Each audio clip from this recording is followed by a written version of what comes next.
तो बाली और सुग्रीव भी बड़े प्रेम से रहते थे, लेकिन दुश्मन क्यों बन गए?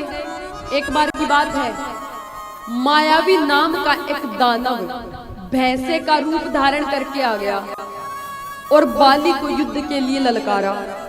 अब बाली से उसकी ललकार सहन नहीं हुई और बाली गदा लेके उस दानव के पीछे दौड़ा। अब बाली के पीछे पीछे सुग्रीव जी भी दौड़े, दोनों भैया दानव के पीछे पीछे।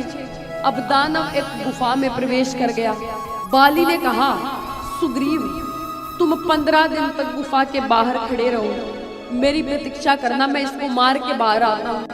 15 दिन में यदि मैं ना आऊं तो समझ जाना मैं मर गया और तुम राज्य को लौट जाना।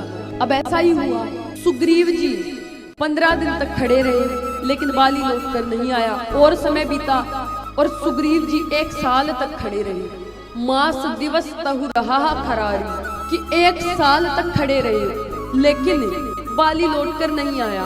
अब एक दिन क्या हुआ कि गुफा से चीख की आवाज आई कि जैसे कि कोई चीखा हो और रक्त की धार बहने लगी गुफा के। सुग्रीव जी ने सोचा बाली मारा गया और ये राक्षस आके मुझे भी मार देगा। तो एक बड़ी सी चट्टान उठाई और चट्टान से गुफा के मुंह को ढक दिया और किष्किंधा लौट कर आ गए। अब किष्किंधा लौट कर आए तो बाली के सारी कथा सुनाई कि किस प्रकार से बाली गुफा में प्रवेश कर गया था और मायावी दानव ने उनका वध कर दिया।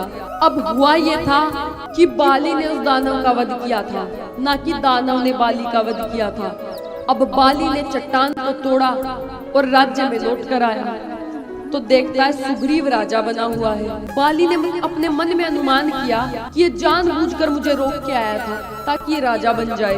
तो बाली ने उसकी पत्नी भी छीन ली और राज्य भी छीन लिया और उसको बाहर निकाल दिया।